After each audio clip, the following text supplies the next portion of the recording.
Un millionnaire supposé être dans le coma entend sa femme dire « débranchez-le ». Mais un petit signe remarqué par une infirmière va bouleverser son destin. La pièce était très froide, un bourdonnement constant emplissait l'air, mêlé au bruit rythmique de machines qu'il ne pouvait identifier. L'odeur d'alcool était forte et l'air semblait plus lourd que d'habitude. Victor essaya d'ouvrir les yeux, mais c'était comme si le monde était recouvert d'un voile. Son visage était engourdi, tout son corps était paralysé, comme s'il était prisonnier de lui-même. La première chose qui lui vint fut la douleur. Une vive douleur dans la poitrine, comme si quelqu'un lui serrait le cœur à pleine main. Puis un picotement désagréable dans les jambes. Il voulait crier, appeler quelqu'un, mais sa gorge ne laissait échapper qu'un faible souffle, presque imperceptible. La panique s'installa lentement, comme une ombre rampant sur le sol. Il était conscient, il était là, mais il ne pouvait pas bouger. Pas un mot, pas un doigt, rien. Peu à peu, sa mémoire tenta de revenir. Victor, oui, il était Victor. Il se souvenait de sa maison, de son bureau, du va-et-vient des employés dans les stations-service, de l'odeur de l'essence, du bruit des pompes, des clients qui allaient et venaient. C'était un homme occupé et respecté. Beaucoup l'admiraient, d'autres l'enviaient. Mais là, à ce moment-là, tout cela semblait aussi lointain qu'un vieux rêve. Le silence dans la pièce était ce qui lui faisait le plus mal. Il y avait une solitude qui lui faisait plus mal que la douleur physique. Personne pour lui tenir la main. Aucune voix familière pour lui dire que tout allait bien se passer, juste le bip des moniteurs et le bruit sourd des pas qui allaient et venaient sans jamais s'arrêter à ses côtés. Quelqu'un, pensait-il, essayant de toutes ses forces de faire réagir son corps, mais il n'y avait aucune réponse. Sa tête était lourde, ses yeux fixés sur le plafond blanc et le froid, un froid qui venait de l'intérieur, comme si son âme était également gelée. Il ne savait pas pourquoi il était là, ce qui s'était passé. Il savait seulement qu'il était piégé et seul, et que d'une manière ou d'une autre, la vie telle qu'il la connaissait s'était arrêtée. Un murmure intérieur commença à grandir, une sorte de désespoir silencieux. « S'il vous plaît, quelqu'un m'entend-il » Mais il n'y eut aucune réponse. Dans cette immobilité forcée, le temps semblait ne plus exister. Les secondes étaient comme des heures, et tout ce que Victor voulait, c'était une main chaude, un mot gentil, un signe qu'il faisait toujours partie du monde des vivants. Mais pour l'instant, tout ce qu'il avait, c'était le son de son propre cœur, battant lentement, piégé dans un corps qui refusait d'obéir. Le temps semblait s'être arrêté jusqu'à ce que soudain, quelque chose change. Un bruit différent, un léger frottement de chaussures sur le sol ciré, des voix basses et lointaines. Mais l'une d'elles fit battre le cœur de Victor à toute vitesse, même si son corps était toujours immobile.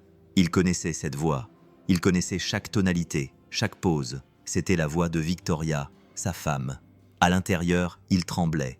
Il essaya de tourner la tête, d'ouvrir les yeux, n'importe quoi, mais rien ne se passa. Seule sa pensée courait librement, hurlant à l'intérieur. Elle était là, après tant de silence, tant de vide, elle y était venue.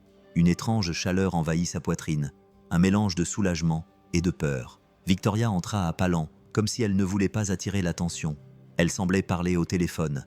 Sa voix était étouffée, mais ferme. Victor se concentra de toutes ses forces, ferma complètement les yeux et respira très légèrement, essayant de paraître déconnecté, inerte, juste un autre corps. « Oui, je suis là », dit-elle d'un ton qu'il ne reconnaissait pas, froid, presque sans émotion. « Non, pas encore, mais ce sera rapide. Je pense qu'il suffit de signer et c'est tout. » Victor sentit un nœud dans son estomac. Elle ne parlait pas avec affection, elle ne lui demandait pas de ses nouvelles, pas même un « mon amour », rien. Victoria marchait dans la pièce comme si elle en mesurait l'espace. Il pouvait entendre ses talons taper lentement sur le sol. « J'ai déjà parlé à l'avocat.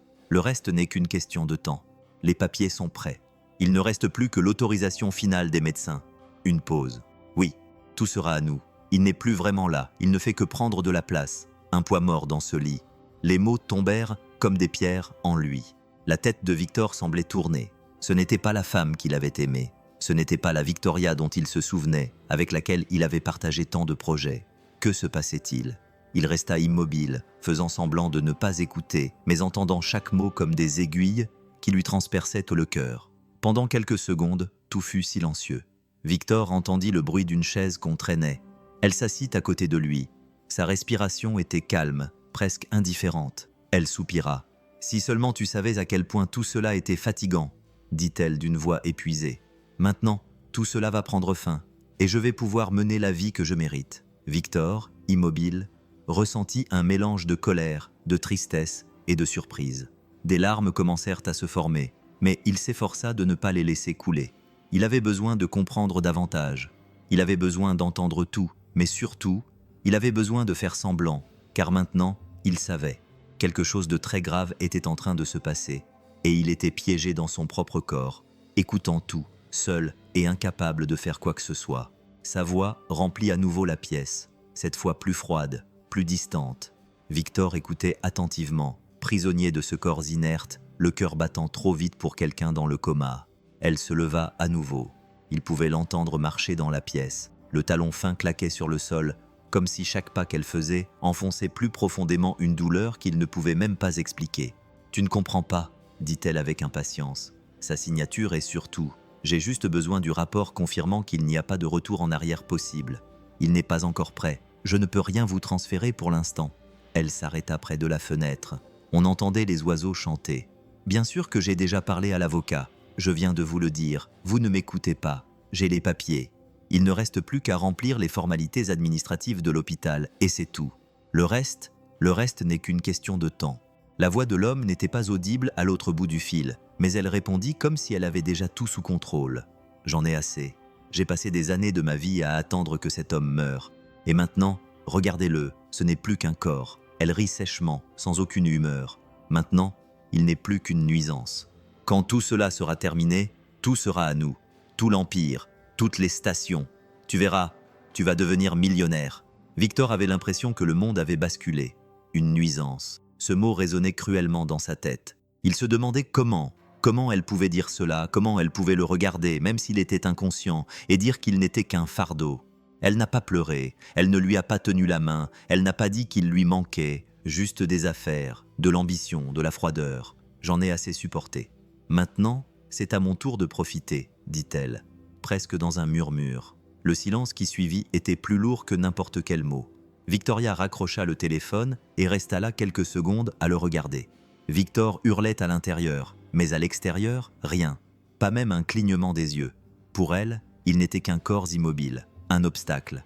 Et c'était comme mourir un peu à l'intérieur. Son cœur lui faisait plus mal que n'importe quelle blessure sur son corps. C'était le genre de douleur qui ne saigne pas, mais qui vous écrase petit à petit, comme si elle vous serrait l'âme. Il ne voulait pas croire ce qu'il avait entendu. Il ne voulait pas accepter que cette voix, si familière, si proche, crache désormais du venin. Que cette femme avec laquelle il avait partagé sa vie, avec laquelle il avait rêvé de vieillir, ne voyait désormais de valeur que dans ce qu'elle pouvait obtenir de lui, dans ce qu'elle pouvait hériter. Victor essaya d'ouvrir les yeux, non pas seulement pour se réveiller, pour crier, mais pour essayer de s'échapper, ne serait-ce qu'une seconde, mais la douleur était toujours là. Il voulait crier, il voulait se lever, secouer Victoria par les épaules, lui demander pourquoi, mais rien ne bougeait, ni sa bouche, ni ses mains, rien. C'est dans ce silence douloureux qu'il prit une décision. Il allait faire semblant d'être encore complètement déconnecté, faire semblant de ne pas comprendre, de ne pas ressentir, même si à l'intérieur, il se brisait en 1000 morceaux. « Tu vas le découvrir, Victoria », pensa-t-il avec le peu de force qu'il lui restait. « Tu vas voir que je suis là, que j'écoute, et que tu ne t'en tireras pas comme ça. » Chaque seconde devenait un défi.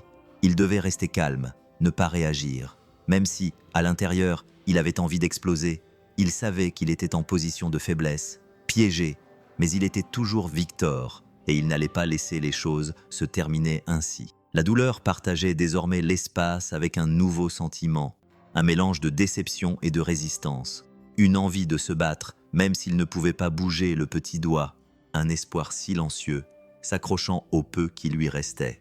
Et là, sur ce lit froid, le cœur brisé et les yeux fermés, il se fit une promesse. Il n'allait pas abandonner.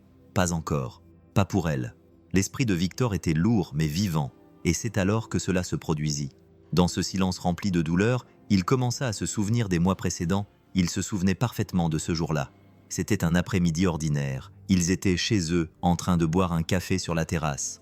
Le soleil brillait doucement sur les vieux meubles, et Victoria était assise juste à côté de lui, les mains posées sur les siennes. Elle parlait doucement, le regardant dans les yeux avec une expression douce, presque trop convaincante. « Mon amour, tu dois penser à ces choses-là. Ce n'est qu'un bout de papier. Personne ne veut que cela arrive. Mais si ça arrivait, et si un jour tu n'étais plus là, à ce moment-là, Victor a ri. Il a ri sans imaginer que cela aurait de réelles conséquences. « Victoria, je suis en bonne santé, je vais bien. Il me reste au moins encore 40 ans à vivre. Tu es névrosée à ce sujet. » Mais elle a insisté gentiment, avec amour, avec des mots qui semblaient sortir d'un roman d'amour. « Ce n'est pas par intérêt personnel, mon amour, c'est pour la sécurité. Si quelque chose arrive un jour, je veux juste m'assurer que tout continue à fonctionner, que les stations-service que tu as eu tant de mal à construire ne soient pas abandonnées. » Victor prit une profonde inspiration et la regarda dans les yeux.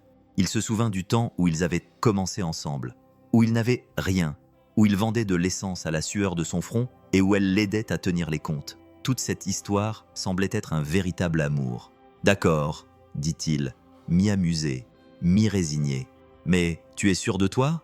Un contrôle total, absolu. » Victoria lui serra les mains. « Oui, parce que je suis la personne qui t'aime le plus au monde.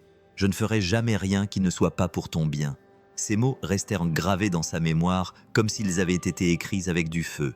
Il signa sans crainte, sans méfiance. Il signa parce qu'il aimait, parce qu'il avait confiance. Et maintenant, allongé là, piégé, blessé, il comprenait l'ampleur de son erreur. Ce n'était pas un acte d'amour, c'était un plan, un geste calculé. Les souvenirs de son sourire alors qu'il signait le papier le brûlaient maintenant comme de l'acide dans sa poitrine. Il avait fait confiance, il avait tout donné pensant qu'il avait le temps, qu'il avait la vie, qu'il avait l'amour. Mais à ce moment-là, piégé dans un corps qui ne lui obéissait plus, tout ce qui lui restait était la douleur de la trahison. Et une question qui le faisait souffrir plus que tout autre. Quand avait-elle cessé de l'aimer ? Ou ne l'avait-elle jamais aimé ? Le temps passait lentement, comme si le monde extérieur était au ralenti. Victor, prisonnier de ce lit, essayait d'organiser ses pensées, de reconstituer ses souvenirs, de comprendre comment il était arrivé là, ce qui lui était arrivé, un accident, une maladie. Rien n'avait encore de sens. C'était comme être au milieu d'un cauchemar sans fin, sans explication, sans issue. La seule certitude était son corps, le poids de son propre corps. Tout semblait déconnecté. Il pensa à bouger son bras, mais rien ne se passa. Il pensa à ouvrir la bouche, à crier, à dire qu'il était vivant, qu'il était là. Mais seul, le silence lui répondit. C'est alors qu'il remarqua le bruit des machines à côté du lit. Elles semblaient surveiller chaque battement de son cœur, chaque respiration. Mais il y avait quelque chose d'étrange. Aucune de ces machines ne réagissait lorsqu'il essayait de faire un effort, même lorsqu'il était désespéré à l'intérieur. Son rythme cardiaque restait régulier, comme s'il dormait, comme si tout était calme, sous contrôle. « Mais je suis là, je pense. » Il cria silencieusement, dans un désespoir muet. « J'entends tout. Pourquoi ces machines ne le montrent-elles pas ?» C'est alors qu'il comprit. Personne ne savait. Personne ne se doutait qu'il était conscient. Apparemment, ses signes vitaux étaient là, mais le plus important, sa conscience, sa présence réelle, n'apparaissait nulle part. C'était comme s'il l'avait éteint, comme s'il n'était qu'un corps qui respirait par habitude. Le sentiment était suffocant, comme s'il l'enterrait un vivant petit à petit. Victor voulait frapper le lit, donner des coups de pied dans le drap, appeler à l'aide, mais tout ce qu'il pouvait faire était de sentir son cœur battre fort et sa poitrine se soulever et s'abaisser, comme si chaque respiration était un combat. Le pire n'était pas la douleur ou la peur, c'était le sentiment d'impuissance de crier dans une pièce pleine de monde sans que personne ne l'entende. À l'intérieur, il pleurait. Il pleurait d'une douleur que personne ne pouvait voir, une douleur cachée derrière ses yeux immobiles, ses muscles immobiles, sa bouche fermée. Et au fond de lui, une question ne cessait de lui traverser l'esprit. Si personne ne sait que je suis là, comment vais-je m'en sortir ? La solitude à ce moment-là était une prison sans barreaux. Plus tard, alors que la lumière du jour disparaissait déjà de la fenêtre, Victor entendit la porte s'ouvrir à nouveau. Le bruit des talons, c'était elle, Victoria, cette présence qui avait l'habitude de le calmer, mais qui maintenant lui serrait la poitrine. Il n'attendait plus d'affection, mais malgré tout, chaque visite de sa part était un nouveau coup dur. Elle ne lui adressa pas la parole. Elle se dirigea directement vers le coin de la pièce et sortit son téléphone portable de son sac. Elle se mit à parler doucement, comme si elle ne voulait pas être entendue. Mais Victor, même les yeux fermés, avait les oreilles plus attentives que jamais. « Je n'en peux plus », dit-elle avec impatience. « Cela prend trop de temps. Ces stupides médecins ne comprennent pas. Je vais parler au directeur dans un petit moment. » Silence à l'autre bout du fil. Puis vint la phrase qui le transperça comme un couteau. « Tu sais que je t'aime. Je veux être avec toi. Mais je dois d'abord régler ça. » Victor sentit un poids étrange dans son estomac. Une nausée, un nœud. Ce n'était pas seulement une conversation d'affaires, ce n'était pas seulement de l'ambition, c'était une trahison. En réalité, elle n'était pas seule dans cette histoire, il y avait quelqu'un d'autre. Dès que tout ça sera terminé, on partira en voyage, on disparaîtra pendant un moment, on commencera une nouvelle vie, rien que nous deux. Elle rit doucement, il ne s'en rendra même pas compte. Je veux dire, il ne sait plus rien, n'est-ce pas? Ces mots étaient du pur poison. Chaque syllabe le brûlait de l'intérieur. Victor voulait croire que c'était un mensonge, que c'était fou, mais le ton de sa voix ne laissait aucun doute. C'était vrai. Elle avait quelqu'un d'autre, elle avait un plan, elle était pressée de se débarrasser de lui. Et lui, il était là, incapable de bouger, incapable de réagir, incapable de demander pourquoi, la tête qui tournait alors qu'il cherchait une explication. Comment pouvait-elle penser cela? Comment pouvait-elle être si froide envers quelqu'un qui lui avait tout donné? Je lui avais donné ma confiance, ma vie, mes rêves, mes bras. Elle était tout pour moi. Il se souvenait des anniversaires, des dimanches paresseux, des projets, des jours où il la regardait et se sentait fier d'avoir choisi cette femme pour l'accompagner. Maintenant, elle se moquait même qu'il l'entende ou non. C'était comme s'il était déjà parti. Et le pire, c'est qu'elle ne pleurait pas et n'hésitait pas, elle suivait simplement son plan. La douleur de la trahison le brûlait comme une forte fièvre. Victor ne savait pas ce qui lui faisait le plus mal. Était-ce son corps qui ne répondait plus ou son cœur qui en savait désormais trop? Le temps semblait s'écouler très lentement dans la pièce. Les allées et venues dans les couloirs ralentirent. Victor était à nouveau seul, ou presque. La porte s'ouvrit lentement. Il reconnut le parfum avant d'entendre les pas. C'était encore Victoria. Elle entra en parlant doucement au téléphone, mais suffisamment fort pour qu'il l'entende. « Oui, tout est prêt », dit-elle d'une voix monotone. « J'ai parlé au directeur aujourd'hui. Il m'a expliqué la procédure. Il a juste besoin de mon autorisation pour faire les tests. Ils disent que s'il ne ressent rien, qu'il n'est plus conscient, qu'il ne reviendra pas, alors nous pouvons le faire. » Le cœur de Victor se mit à battre à toute vitesse. Ses yeux se remplirent à nouveau de larmes, mais il les retint. Il devait écouter jusqu'à la fin. Il devait savoir exactement ce qu'elle faisait. Je lui ai dit que je ne voulais pas prolonger ses souffrances, qu'il valait mieux le laisser reposer en paix, même si les tests révèlent quelque chose. Elle fit une pause. Le médecin a dit que quelques minutes après le débranchement, tout serait terminé. Non. C'est ce qui traversait l'esprit de Victor. Le désespoir, la panique. Sa respiration s'accéléra. Même si ce n'était qu'un peu, il voulait bouger, se lever, faire quelque chose. Mais son corps ne répondait toujours pas. Et elle planifiait sa fin. « Elle veut me tuer », pensa-t-il, la poitrine serrée. « Elle va me débrancher, et personne ne saura que je suis là. » L'urgence le submergea. Il voulait bouger un doigt, une paupière. Il voulait crier, pleurer, appeler à l'aide. Mais tout ce qu'il pouvait faire, c'était penser et écouter.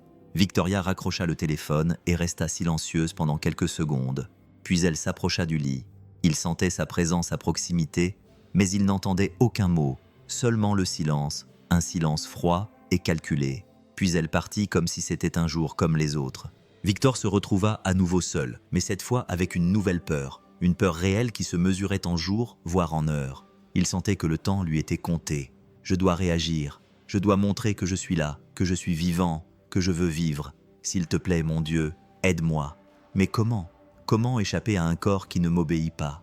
Comment demander de l'aide avec des yeux immobiles et une bouche silencieuse? Le désespoir était cruel. C'était comme se noyer dans une mer de silence. Allongé là, piégé dans un corps qui ne lui obéissait pas, Victor sentait qu'il ne lui restait qu'une seule chose, se souvenir. C'était ce qui faisait passer le temps. C'était ce qui l'empêchait de devenir fou. Et puis, petit à petit, il revint. Il se souvint de la première station-service qu'il avait ouverte. Une petite pièce exiguë, une vieille pompe à essence, un sol en terre battue. Il se souvenait de la forte odeur d'essence mélangée à celle du café fraîchement moulu à l'époque. Il travaillait tard, riait, transpirait, faisait des projets. Puis vinrent les autres stations-service, une par une, avec des efforts, des nuits blanches, des problèmes qui semblaient insurmontables, mais il ne se plaignait jamais, ne fuyait jamais, disant toujours que le secret était de ne pas s'arrêter, de continuer pas à pas. Puis vinrent les employés, chacun avec sa propre histoire. Victor ne recrutait pas uniquement sur la base des CV. Il écoutait, il regardait dans leurs yeux, il connaissait les noms de leurs enfants, de leurs mères, leurs difficultés. Si quelqu'un avait besoin d'argent avant le jour de paye, il l'aidait. Si un employé avait un parent malade, il demandait le lendemain comment il allait. Il aimait se souvenir des anniversaires, faire un gros câlin, dire merci à la fin de la journée. Il se souvenait de Doña Nouza, qui était chargée du nettoyage, et apportait toujours des gâteaux faits de maison à partager avec l'équipe. Il se souvenait de Pedro, un nouveau répartiteur qui avait pleuré lorsqu'il avait reçu son premier salaire complet et acheté un cadeau pour sa fille. Il se souvenait même du jour où il avait planté un arbre dans la cour de la station-service centrale et avait dit « C'est un symbole de nos racines, nous grandissons ensemble ». Ce n'était jamais seulement une affaire, c'était la vie, c'était les gens, c'était le respect.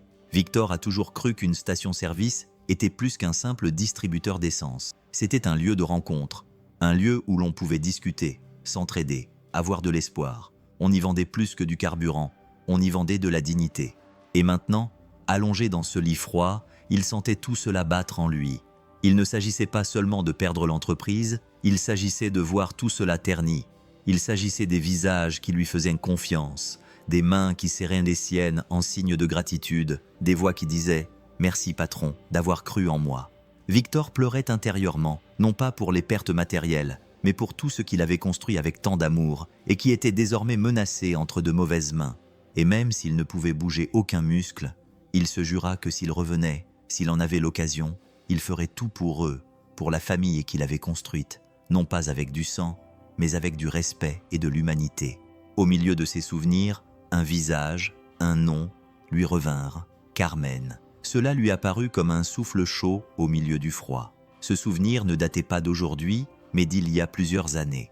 Il l'avait rencontrée un après-midi pluvieux, lorsqu'elle était arrivée à la station-service centrale avec un CV trempé dans les mains et les yeux remplis de peur. Elle était jeune, mince, épuisée, les cheveux attachés à la va-vite, et son expression mêlait honte et désespoir. « Monsieur, je suis prête à tout. J'ai juste besoin d'un travail. J'ai 4 enfants, je n'ai personne. » Il se souvenait de sa voix tremblante. Il se souvenait qu'elle avait essayé de cacher ses larmes, mais qu'elle n'avait pas pu. Il se souvenait aussi du moment où il avait su, au fond de son cœur, qu'elle n'était pas une personne comme les autres. Elle était spéciale. À ce moment-là, il ne lui avait même pas demandé de référence, il lui avait simplement dit « Carmen, tu commences demain, je te fais confiance ». Cette phrase changea sa vie, et la gratitude qu'elle manifesta jour après jour ne fut jamais oubliée. Carmen n'était pas du genre à se relâcher. Elle arrivait tôt, faisait tout avec soin, était attentive aux clients, respectueuse envers ses collègues et ne demandait jamais rien, même dans les moments les plus difficiles. Mais Victor l'a remarqué. Il a remarqué quand elle est arrivée le visage fatigué, les yeux cernés d'avoir passé la nuit à s'occuper de ses enfants. Un jour, il l'a appelée dans son bureau et lui a demandé « Tout va bien à la maison ?» Elle a hésité, a baissé les yeux et a répondu à voix basse « Plus ou moins. Nous n'avons plus d'essence, mais je trouverai une solution. » Le lendemain, il lui a envoyé un nouveau réservoir, un panier rempli de nourriture et des jouets pour ses enfants. Il n'a rien dit, n'a jamais demandé de remerciement. Il a simplement déposé tout cela devant sa porte. Elle a pleuré toute la nuit suivante et a dit « Je n'oublierai jamais ce que vous avez fait pour moi. Jamais. » Aujourd'hui, coincé dans son lit, Victor se souvient de tout cela, de son travail acharné, de sa gratitude, de ses paroles. « Vous avez sauvé ma famille. Si j'en ai l'occasion, je te le rendrai. » Le souvenir de Carmen lui faisait mal, et en même temps le réconfortait. Cela lui faisait mal parce qu'il savait que si tout allait mal, les gens comme eux seraient les premiers à souffrir. Mais cela le réconfortait parce que là, au milieu de tant de trahisons et de mensonges, il y avait quelqu'un qui connaissait le meilleur de lui-même, quelqu'un qui portait une partie de sa gentillesse dans son cœur. Carmen était plus qu'une employée, elle était le reflet de ses convictions. Elle était la preuve que sa vie avait fait une différence dans la vie de quelqu'un d'autre. Et là, dans cette chambre froide, Victor fit une autre promesse silencieuse. S'il parvenait à revenir, il ferait tout pour elle, pour Carmen, et pour tous ceux qui lui avaient fait confiance quand il pouvait encore sourire, parler et tendre la main. Les jours passaient lentement. Dans le silence de cette chambre d'hôpital, Victor restait immobile, prisonnier de lui-même, tandis qu'à l'intérieur, il menait un combat que personne ne pouvait voir. Les pensées tourbillonnaient comme un ouragan, des souvenirs vivaces, des promesses faites dans l'obscurité de la douleur. Il résistait. Chaque seconde était une épreuve de force. C'est lors d'une de ces journées, par un matin calme, qu'Eliane entra pour la première fois dans cette chambre avec quelque chose de différent dans les yeux. Infirmière aux mains sûres et au cœur attentionné, Elle faisait partie de ces personnes qui ne se contentent pas de faire leur travail par obligation. Elle observait, ressentait, remarquait ce que les autres ne voyaient pas.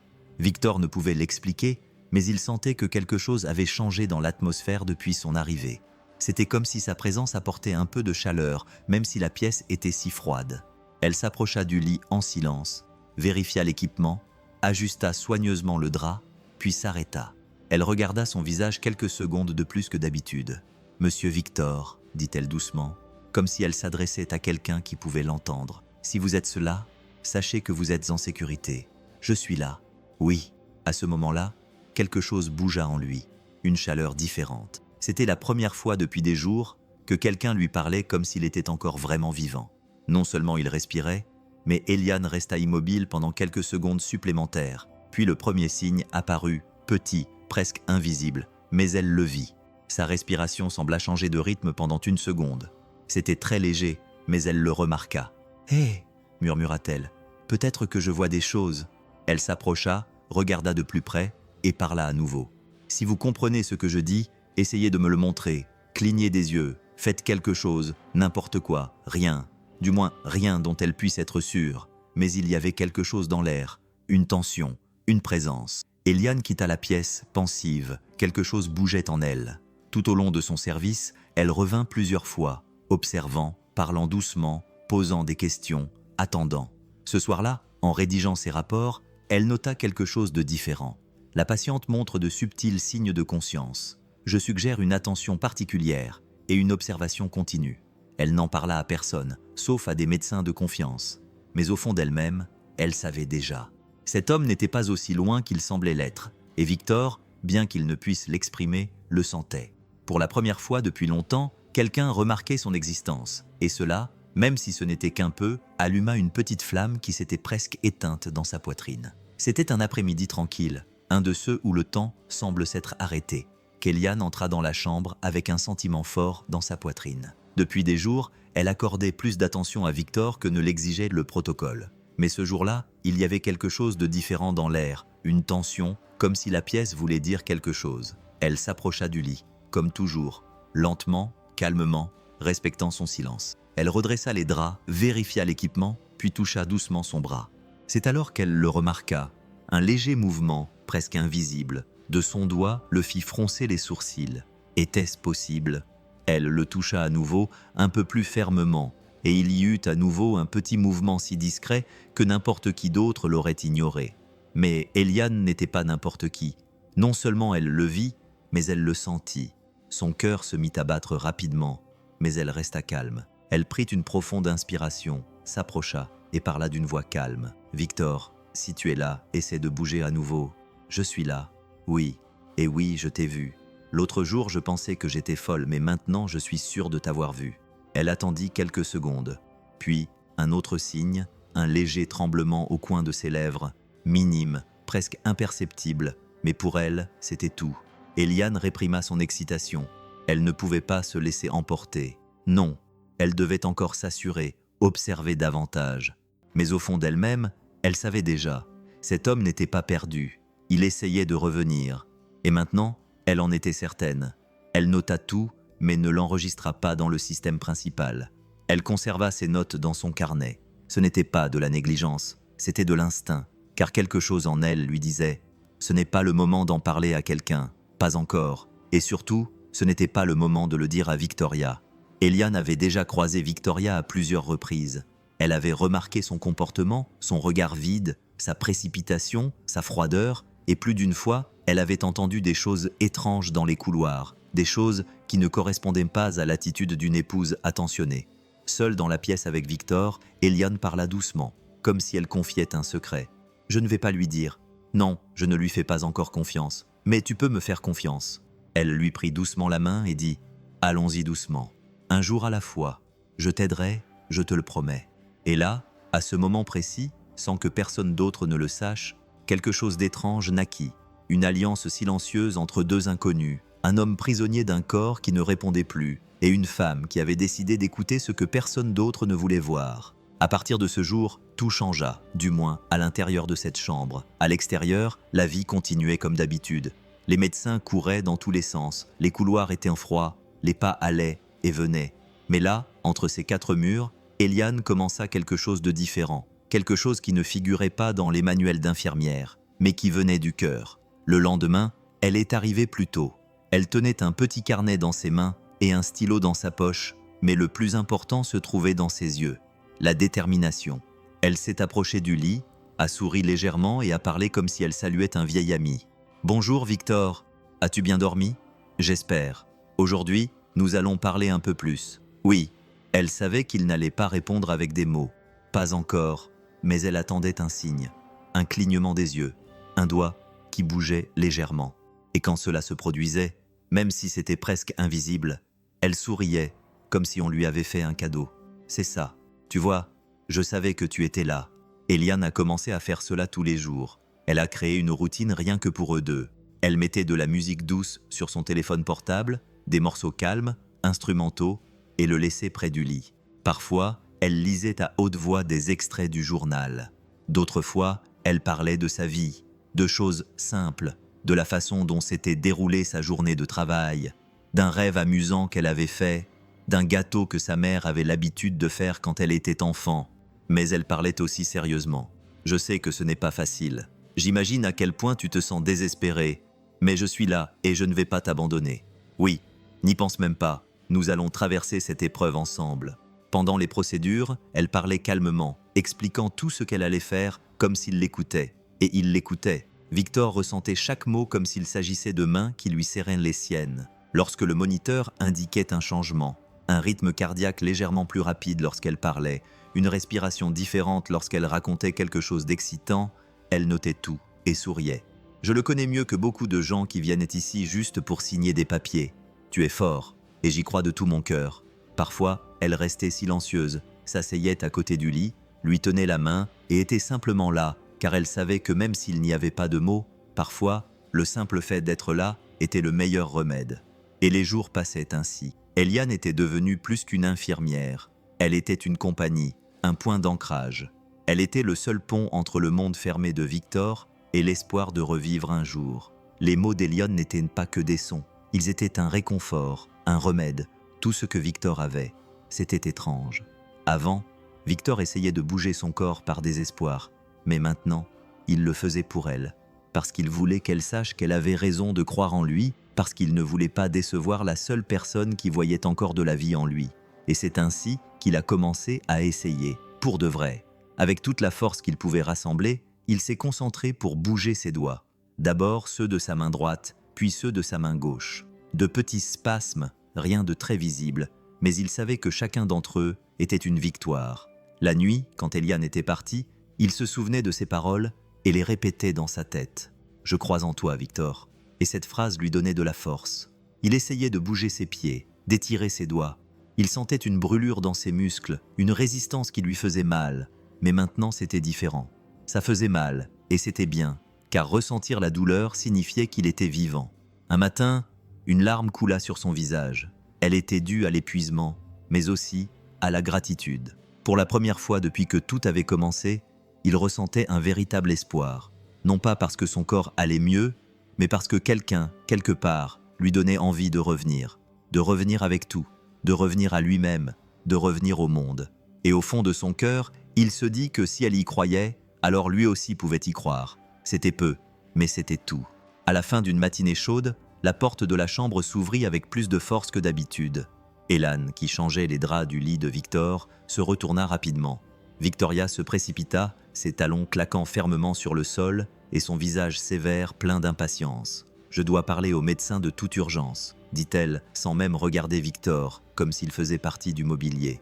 Eliane résista à l'envie de répondre immédiatement. Elle prit une profonde inspiration, termina calmement ce qu'elle était en train de faire, puis s'approcha. « Vous voulez parler au docteur Ramirez ? Je peux l'appeler, mais il s'est passé quelque chose. » Victoria croisa les bras et regarda Eliane droit dans les yeux, sans chercher à cacher son mépris. « Ce qui s'est passé, c'est que cela prend déjà trop de temps. Il n'y a aucune amélioration. Je veux savoir ce qu'il faut faire pour autoriser le retrait des machines. Nous devons mettre fin à ce cycle. J'en ai assez. » Eliane sentit un nœud se former dans son estomac, mais elle ne recula pas. D'une voix ferme, sans crier, elle répondit. « Je comprends votre inquiétude, mais Victor montre de petites réactions, certes, mais elles sont réelles. Il réagit aux stimuli.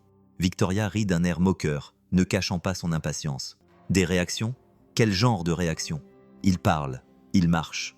Pas encore, dit calmement Elion, mais il est conscient. Il réagit au toucher, à ma voix. Je remarque les changements dans ses signes vitaux. Ce n'est pas mental, c'est physique et aussi clinique. Victoria secoua la tête avec agacement. Cela ne change rien au fait qu'il n'ait plus vraiment envie. Ceci, dit-elle en montrant les machines, ce n'est pas la vie.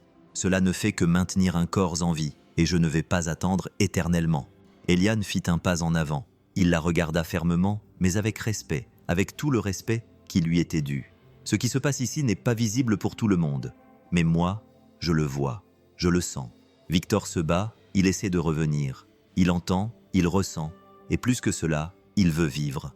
Victoria détourna le visage, agacée, ne sachant pas quoi dire. Cela lui faisait perdre son sang-froid. « Ce n'est pas à vous de décider, infirmière, » dit-elle d'un ton sec. « Je sais que ce n'est pas le cas, » répondit calmement Elion. « Mais c'est ma responsabilité de prendre soin de lui.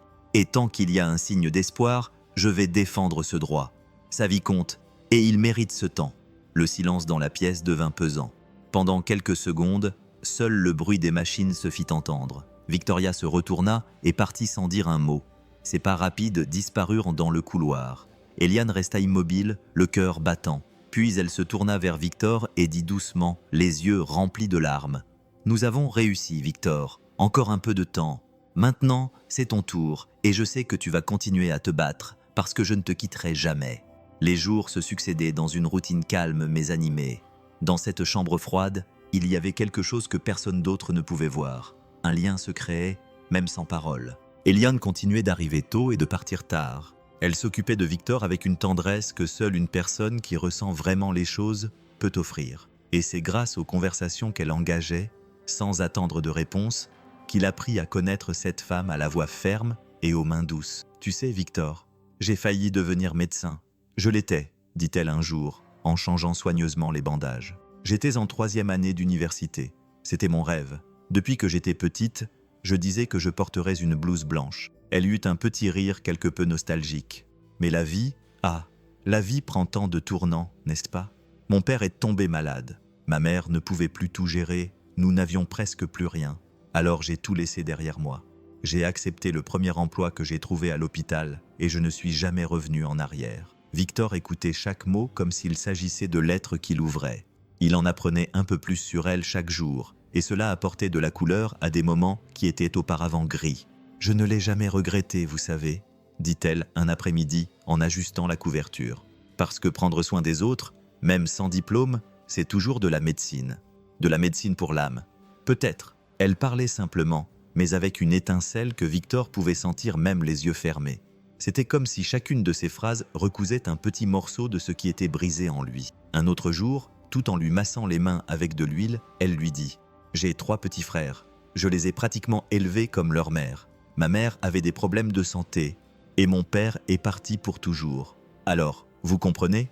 Prendre soin des autres est devenu ma façon d'aimer. Je pense que c'est pour ça que je ne peux pas le laisser ici sans espoir. » Le cœur de Victor se serrait à chaque histoire, non pas de douleur, mais de respect et d'admiration. C'était comme trouver un diamant brut, une femme qui aurait pu prendre un autre chemin, mais qui avait choisi d'être là, en silence, auprès d'un étranger que tout le monde avait déjà abandonné. Et il se disait, jour après jour, comment quelqu'un qui a tant perdu peut-il encore être capable de donner autant? Ion était une lumière dans un endroit où personne d'autre n'éclairait quoi que ce soit.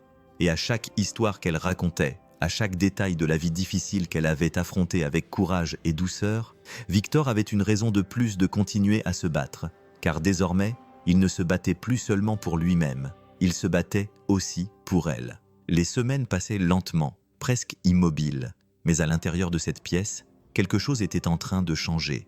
Ce n'était pas quelque chose que tout le monde pouvait voir, mais Eliane le voyait, le sentait, et Victor le sentait encore plus. La première fois qu'il bougea vraiment, ce fut quelque chose de simple, un doigt.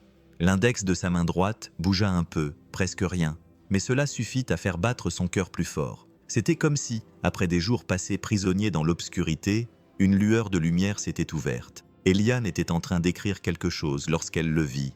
Elle s'arrêta, s'approcha et lui parla doucement. « Victor, tu as bougé ce doigt tout seul. » Il essaya à nouveau, y mettant toute sa force, toute son énergie, et avec beaucoup de difficulté, il le bougea à nouveau. C'était très peu, mais elle le vit.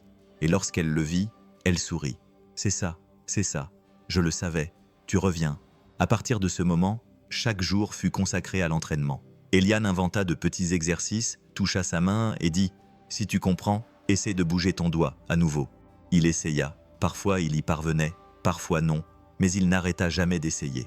Au fil du temps, les signes se multiplièrent. Un doigt devint deux, puis un léger mouvement de toute sa main. Sa paupière droite bougeait un peu lorsqu'elle disait quelque chose qui l'excitait. « Je suis très fier de toi, Victor. Ce n'est pas rien, c'est énorme.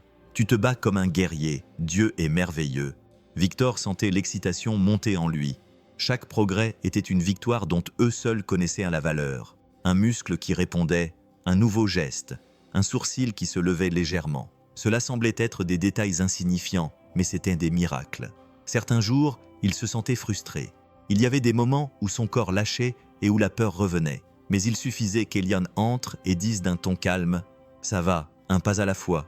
Même les faux pas font partie du voyage. Tu te débrouilles très bien. » Sa force lui donnait de la force. Son regard disait « Je te vois ». Et cela le guérissait plus que n'importe quel médicament. Une nuit, elle lui prit la main plus fermement et lui dit « Je sais qu'un jour, tu pourras me dire tout ce que tu as en toi, et je serai là pour t'écouter, comme je l'ai toujours fait. » Victor, avec beaucoup d'efforts, lui serra doucement la main. Pour la première fois, Eliane pleura silencieusement, sans faire de bruit, sans dire un mot.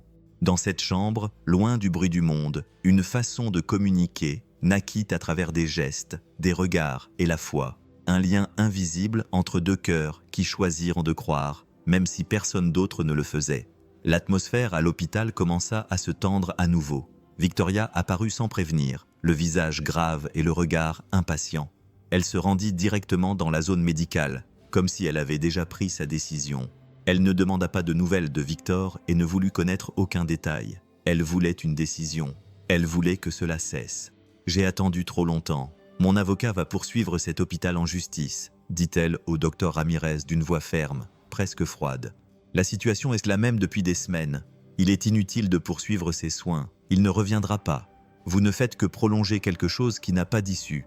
C'est une détresse émotionnelle. » Le médecin prit une profonde inspiration, regarda Eliane, qui se tenait à côté, puis regarda Victoria. « Madame Victoria, avec tout le respect que je vous dois, ce n'est pas vrai. Victor montre des signes de progrès. Ils sont minimes, je l'admets, mais ils sont réels. Vous ne le remarquez peut-être pas, mais nous, oui. » Victoria croisa les bras, agacée. Encore des signes. « Quoi ? Un petit doigt qui bouge. Ce n'est pas vivre, docteur, c'est avoir une machine allumée. Je suis sa femme. J'ai le droit de décider, et ma décision est d'en finir. Il doit être enterré maintenant. » Eliane sentit son sang bouillir, mais elle resta sur ses positions. Il fit un pas en avant, regarda Victoria droit dans les yeux et parla clairement. Victor m'a serré la main délibérément. « Vous m'entendez ? » Il réagit au stimuli. Il se bat. Ce dont il a besoin maintenant, c'est de ne pas être abandonné. C'est le moment. C'est tout. Encore un peu de temps. Victoria rit d'un air moqueur. « Oh, bien sûr. Et maintenant, c'est vous qui décidez. Une infirmière de garde qui veut jouer au docteur. Soyez réaliste, pauvre Tona. » Le docteur Ramirez, toujours réservé, intervint fermement. « Eliane n'est pas seule dans cette situation. Je constate également des progrès. Et tant qu'il y a une chance de guérison, la décision médicale sera de préserver la vie. Le protocole est clair, et la décision finale dans ce cas est prise par le conseil médical, pas par vous seul. Vous pouvez intenter toutes les poursuites judiciaires que vous voulez. Une vie est une vie. » Victoria resta silencieuse pendant quelques secondes. Son visage se durcit. Elle comprit qu'elle n'obtiendrait pas ce qu'elle voulait aussi facilement, et quitta la pièce sans se retourner. Quand elle est partie, Eliane a pris une profonde inspiration. Son cœur battait encore à toute vitesse. Le docteur Ramirez a posé sa main sur son épaule et lui a dit « Vous avez fait ce qu'il fallait. Il a quelqu'un qui croit en lui, et parfois, c'est ce qui les sauve. » Eliane est revenue dans la chambre peu après, s'est assise à côté de Victor, lui a pris la main et lui a parlé. Elle a essayé, mais elle n'a pas pu. « Nous avons gagné du temps, Victor. Maintenant, c'est à nous de jouer. Un jour à la fois. Je suis là. J'ai toujours été là. » Et dans ce silence que seul comprenait, il répondit par un léger mouvement des doigts, petit mais plein de force. C'est par un matin calme, sous un ciel nuageux, que quelque chose de différent se produisit. Eliane venait d'entrer dans la chambre comme elle le faisait chaque jour avec le même soin. Elle tenait dans ses mains un cahier où elle notait les petits progrès de Victor, même les plus discrets. Elle lui parlait comme si elle s'adressait à un ami de longue date. « As-tu bien dormi, Victor ? Aujourd'hui, le temps est un peu maussade dehors, mais ici, à l'intérieur, nous restons optimistes, n'est-ce pas ?» Elle commença sa routine, ajustant la couverture, vérifiant ses signes vitaux, jusqu'à ce qu'en touchant sa main, elle sente quelque chose de différent. Ce n'était pas un réflexe, mais une légère pression contrôlée. Elle le regarda droit dans les yeux grands ouverts. « Tu veux me montrer quelque chose ?» Victor, dans un effort qui semblait venir du plus profond de son âme, bougea lentement sa main, tremblante. Eliane la tint fermement, sans rien dire d'autre, attendant, jusqu'à ce qu'il fasse un geste avec ses yeux, un regard direct et intense. Elle comprit, courut vers la table, prit une planche, une feuille de papier et un stylo. Elle revint et plaça le tout de manière à ce qu'il soit le plus accessible possible. « Regarde, voilà. Essayons. Calmement. Je suis là. » Elle plaça le stylo entre ses doigts et lui tint la main. Pendant quelques secondes, rien ne se passa. Le silence était lourd, plein de tension. Mais ensuite, il commença. Le stylo se déplaçait lentement sur le papier, écrivant des lettres tordues et hésitantes. Eliane retint son émotion en serrant les dents, sans cligner des yeux, afin de ne pas manquer un seul mouvement. D'abord un A, puis ce qui ressemblait à un G, puis un U. Le rythme était lent mais clair, lettre après lettre. Lorsque le mot fut complet, Eliane le lut à voix haute d'une voix tremblante. « Aide !» Elle se couvrit la bouche de la main. Ses yeux se remplirent de larmes. C'était la première fois qu'il lui parlait vraiment, non pas avec son corps, mais avec son âme. Elle serra sa main fermement, s'agenouilla à côté du lit et répondit du fond du cœur. « Je suis là, Victor. Je vais t'aider. Je te le promets. Tu n'es plus seul. Et dans cette pièce, à ce moment précis, une alliance plus forte que n'importe quel contrat, n'importe quel appareil, n'importe quel désespoir vit le jour. » Un mot écrit avec effort et douleur qui raviva l'espoir. Avec le soutien du docteur Ramirez, Eliane prépara un plan minutieux pour transférer Victor dans une clinique de rééducation à l'insu de Victoria. Le transfert fut effectué en toute discrétion, afin que Victor reçoive les soins nécessaires à son rétablissement. Dans la nouvelle clinique, Victor a commencé un processus intensif de physiothérapie. Chaque petit mouvement était une victoire, et Eliane a continué à lui rendre visite fréquemment, lui apportant un soutien émotionnel et physique. Il lui parlait, l'encourageant à continuer, même dans les moments les plus difficiles. Victor, motivé par la présence constante d'Eliane, s'est consacré avec enthousiasme aux séances de rééducation. Chaque jour, il se sentait plus fort, plus confiant dans sa capacité à se rétablir. La relation entre les deux hommes s'est renforcée, basée sur la confiance et le respect mutuel. L'atmosphère à la clinique était chaleureuse et l'équipe médicale était engagée dans les progrès de Victor.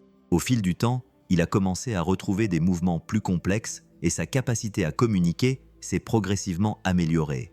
Eliane célébrait chaque progrès, aussi minime soit-il, avec joie et affection. Le chemin vers la guérison de Victor était difficile, mais il n'était pas seul. Grâce au soutien indéfectible d'Eliane et au dévouement de l'équipe de la clinique, il a continué à aller de l'avant, déterminé à reconstruire sa vie. Victoria a appris le transfert quelques jours plus tard. Lorsqu'elle a appris que Victor n'était plus à l'hôpital et que personne ne lui avait rien dit, elle a eu l'impression que le sol se dérobait sous ses pieds. Son calme habituel a fait place à une nervosité qu'elle a tenté de contrôler. Son plan lui échappait. Elle s'est rendue directement à la banque. Elle a essayé d'accéder au compte, vérifier les rapports et parler aux avocats. Elle voulait tout geler, empêcher tout mouvement d'argent qui pourrait être effectué au nom de Victor.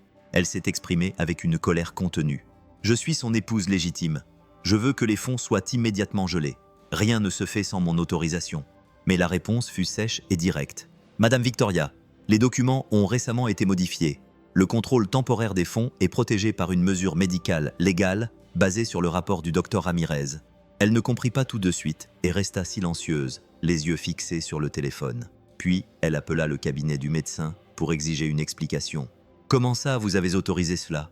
demanda-t-elle, déjà d'une voix forte. À l'autre bout du fil, avec le calme de quelqu'un qui sait ce qu'il fait, le docteur Ramirez répondit « Victor fait l'objet de soins particuliers. Et oui, j'ai signé les mesures nécessaires. Il y a des signes évidents de conscience, et en tant que responsable du dossier, j'ai activé les mesures de protection pour le protéger. Mais je suis sa femme. J'aurais dû être informé. Madame, avec tout le respect que je vous dois, notre priorité est le bien-être du patient. Et pour l'instant, son rétablissement nécessite qu'il soit tenu à l'écart de toute situation susceptible d'affecter le processus. Victoria raccrocha furieuse, mais à l'intérieur, la peur commençait déjà à grandir. Le contrôle qu'elle pensait avoir lui échappait.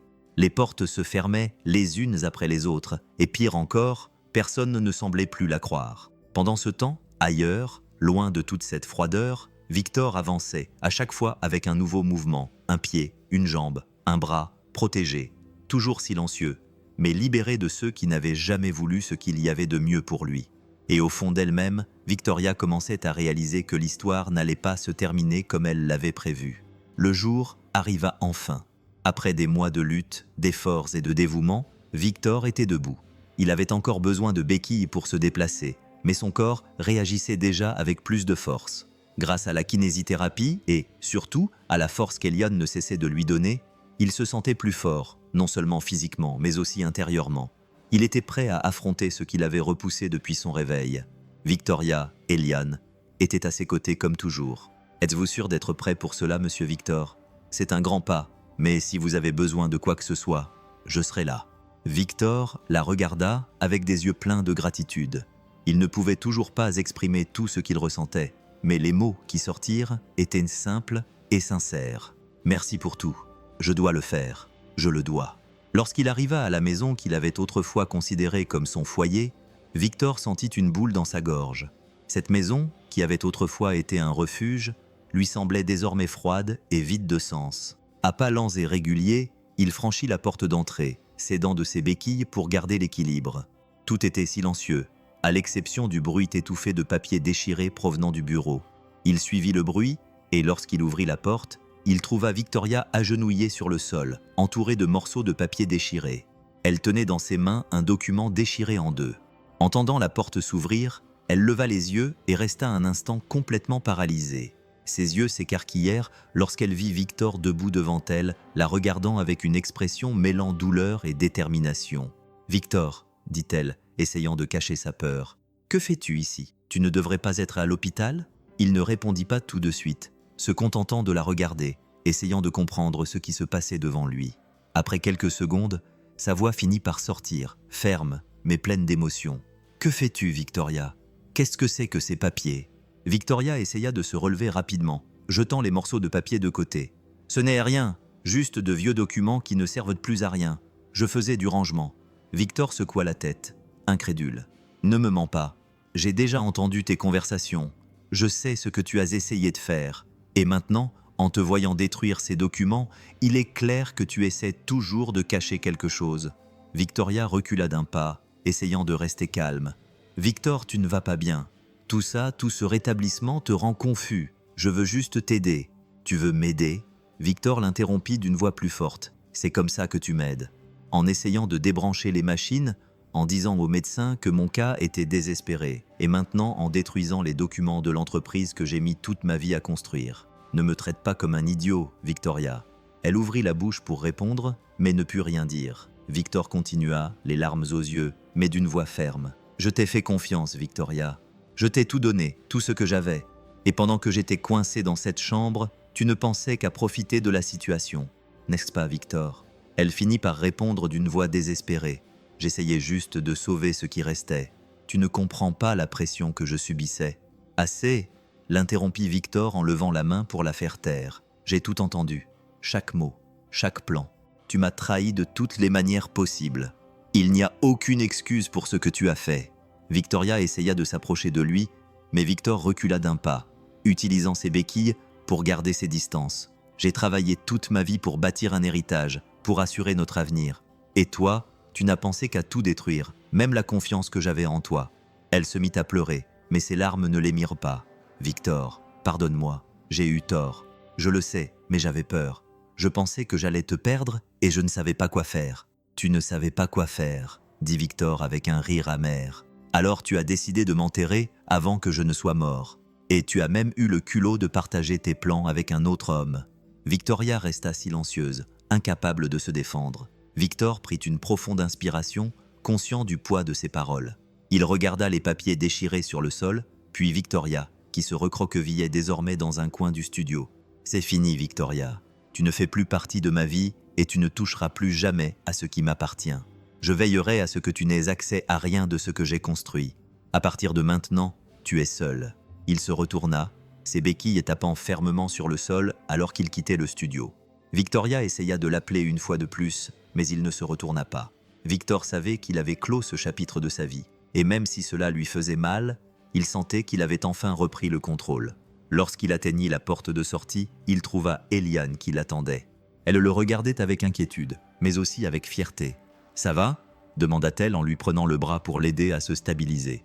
Victor prit une profonde inspiration et acquiesça. « Oui, enfin, tout va bien. » Victoria se tenait au milieu du bureau, entourée de papiers déchirés, de documents détruits et de la fumée légère qui s'échappait encore de la cheminée éteinte. Lorsque Victor franchit la porte, elle courut après lui, trébuchant sur ses propres pieds, la voix tremblante. « Victor, attends, s'il te plaît, écoute-moi. » Il s'arrêta sans se retourner. Il resta là, dos à elle, respirant profondément. Elle s'approcha de lui, la voix tremblante, essayant de rassembler les morceaux de ce qui restait de son image. « J'avais tort, je me suis perdu. J'avais peur. Je pensais que j'allais te perdre pour toujours. Je ne suis pas cette personne, Victor. Non, vraiment. » Il se retourna lentement, le regard fixe, le visage fatigué, mais sincère. « Tu n'avais pas tort, Victoria. Tu as fait ton choix dès le début. Tu m'as vu là, immobile, et tu as décidé qu'il était plus facile d'en finir. Et ce n'était pas tout. Tu m'as menti, tu m'as trahi, tu as joué sale, froidement. » Elle pleurait maintenant, incapable de le cacher. Ses mains tremblaient, son visage était mouillé. « Pardonne-moi, s'il te plaît. Pouvons-nous arranger les choses ? Je t'aimais, je te jure que je t'aimais. » Victor la regarda longuement dans les yeux, puis parla d'une voix ferme, basse et blessée. « Je te faisais confiance et tu as tout détruit. Il n'y a pas de retour en arrière possible. » Silence. On n'entendait que ses sanglots étouffés. Il fit un pas sur le côté et désigna la rue. « À bien y réfléchir, c'est toi qui devrais partir. Va-t'en maintenant.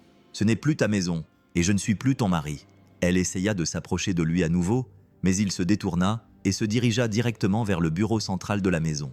Il décrocha le téléphone et passa quelques appels rapides et directs. Annulait toutes ses cartes, bloquait l'accès au compte et au poste et prévenait tous les employés. « Elle n'a plus aucun droit sur quoi que ce soit qui m'appartient. » À l'autre bout du fil, la réponse fut rapide. Tout serait fait immédiatement. Victoria, debout dans le couloir, observait la scène avec incrédulité. Cet homme n'était plus celui qu'elle pensait pouvoir manipuler. Il était revenu, et il était revenu complètement. Sans élever la voix, Victor se dirigea vers la porte et l'ouvrit. « Tu as déjà pris tout ce que tu pouvais. Maintenant, prends ce qui te reste, car je veux toujours la paix, la paix. » Elle passa devant lui en silence, sans dernier appel, seulement avec les pas maladroits de quelqu'un qui savait qu'elle avait perdu, non pas une maison, mais un homme en qui elle avait autrefois confiance les yeux fermés et qu'elle voyait maintenant clairement. Victor ferma lentement la porte, prit une profonde inspiration et pour la première fois depuis longtemps, sentit le poids s'enlever de ses épaules.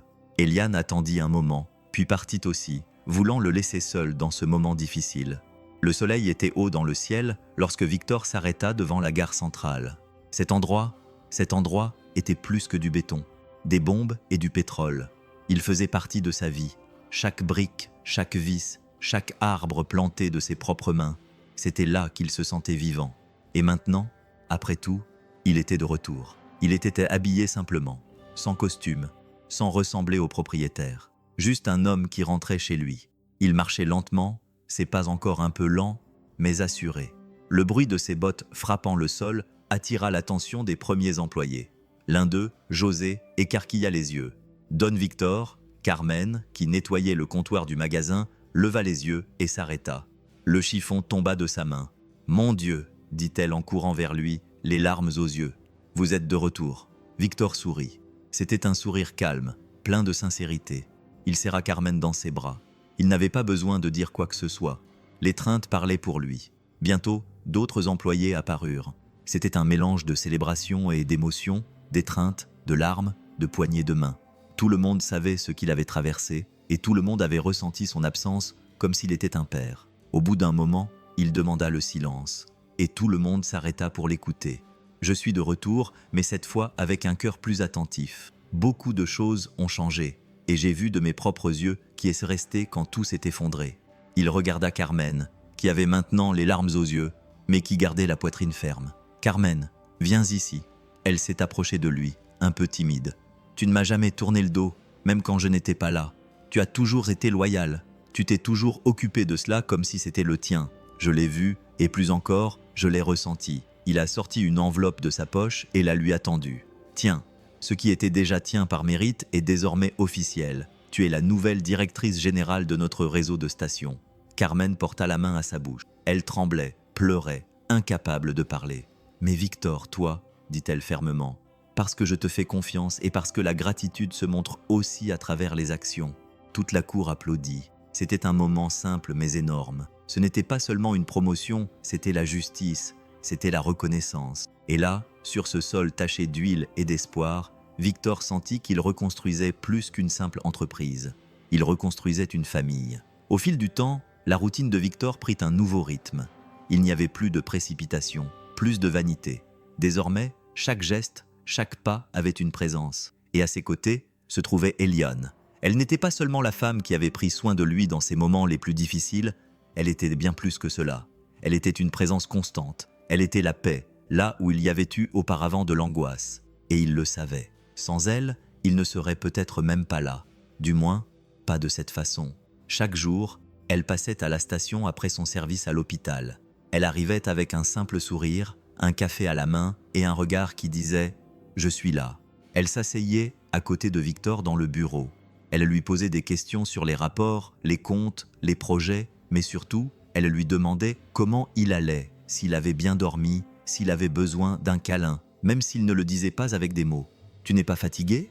lui demandait-il, à moitié pour plaisanter. « Bien sûr que oui, mais certaines choses valent la peine, » répondait-elle en haussant les épaules, avec ce sourire calme qu'elle seule savait donner. Carmen s'est rapidement adaptée à son nouveau poste avec Eliane à ses côtés, et les deux sont devenus un duo inséparable. La station est devenue un lieu plein de vie, avec des employés motivés, des clients accueillis avec plus de chaleur et une atmosphère qui rappelait le bon vieux temps, mais en mieux. Eliane et Victor ne parlaient pas d'amour, pas encore, mais ce qu'ils avaient était plus fort que n'importe quelle déclaration précipitée. C'était de la complicité, c'était un silence confortable, c'était savoir qu'ils pouvaient compter l'un sur l'autre, se faire confiance, partager, c'était marcher ensemble sans avoir besoin de courir. Un jour, il la regarda lire un rapport à côté de lui, pieds nus, un verre de jus de fruits à la main, et il pensa « Je pourrais vivre sans vie et aucune n'aurait de sens sans cet instant. » Le lien qui les unissait n'était pas né de promesses, mais de la douleur, de l'attention, de la vérité. Et maintenant, il s'épanouissait lentement, comme une fleur qui pousse même après l'hiver le plus rude. Victor n'était pas pressé. Il savait qu'après tout, ce qui compte vraiment, c'est ce qui reste quand tout le reste disparaît. Et Eliane, elle restait. Elle était le présent et peut-être aussi, peut-être, l'avenir. Victor était assis dans le fauteuil en cuir du vieux bureau, désormais rénové avec des touches simples et douces. La fenêtre ouverte laissait entrer l'odeur de la cour, des pompes en marche, de la vie qui reprenait sa place. Et là, un café à la main et le corps encore en convalescence, il regardait par la fenêtre et pensait. La vie avait complètement basculé. Il avait perdu beaucoup de choses. Sa confiance en ce qui semblait solide, le sol sous ses pieds, les jours où il pensait avoir le contrôle. Mais au milieu de tout cela, quelque chose d'inattendu s'était produit, quelque chose qu'il n'aurait jamais imaginé. Eliane, elle était le tournant, la première main tendue alors que tout le monde voulait simplement le déconnecter. La première voix qui lui avait parlé comme s'il était encore en vie. C'était elle qui avait vu la lumière, alors que même lui pensait que tout n'était que ténèbres. Il se souvenait en détail de la première fois où elle lui avait pris la main, de la première fois où elle lui avait dit « Je crois en toi ». Cela avait déclenché quelque chose en lui, une étincelle qui s'était transformée en feu, un courage qu'il ne savait même pas qu'il avait encore. Maintenant, en regardant tout ce qu'ils avaient reconstruit ensemble, il comprenait. Ce n'était pas seulement des soins médicaux, c'était plus, c'était l'âme, c'était le dévouement, c'était l'amour. Peut-être, même s'il ne l'avait pas encore dit, elle ne demandait rien, elle n'attendait pas d'applaudissements, elle restait simplement là, jour après jour, mot après mot, silence après silence. Alors que tous les autres cherchaient à tirer profit de lui, Eliane était venue pour donner, et c'est pourquoi elle avait fait la différence. Victor savait qu'il aurait pu rester là, dans cette chambre d'hôpital, oublié, déconnecté, mais elle ne l'avait pas permis. C'est elle qui a dit « un jour de plus ». C'est elle qui a dit « je suis là ». Et maintenant, il était là, vivant, présent, entier. Et tout cela grâce à elle, une larme coula sur sa joue sans qu'il s'en rende compte. Il prit son mouchoir et s'essuya les yeux lentement, sans honte. Eliane entra dans le bureau peu après, souriant comme toujours. « J'ai apporté 2 cafés, un dans chaque main. J'ai pensé que tu voudrais peut-être un café chaud, dit-elle. Simple, comme toujours. Il prit la tasse, la regarda dans les yeux et répondit d'une voix basse, mais pleine de sincérité. Plus que ça, je veux juste que tu sois toujours près de moi. Elle ne dit rien, se contenta de sourire. Mais dans ce sourire, il comprit. Il y avait tout ce dont il avait besoin. Et un peu plus. L'idée lui vint par un après-midi tranquille. Alors que Victor et Eliane marchaient entre les pompes à essence de la station centrale. Le ciel était dégagé et le vent soufflait doucement, comme si même le temps était plus calme depuis son retour. Il s'arrêta un instant, regarda autour de lui et dit doucement, presque comme s'il se parlait à lui-même. « Je pense qu'il est temps d'ouvrir une autre station. » Eliane le regarda avec surprise. « Une autre, oui, une autre.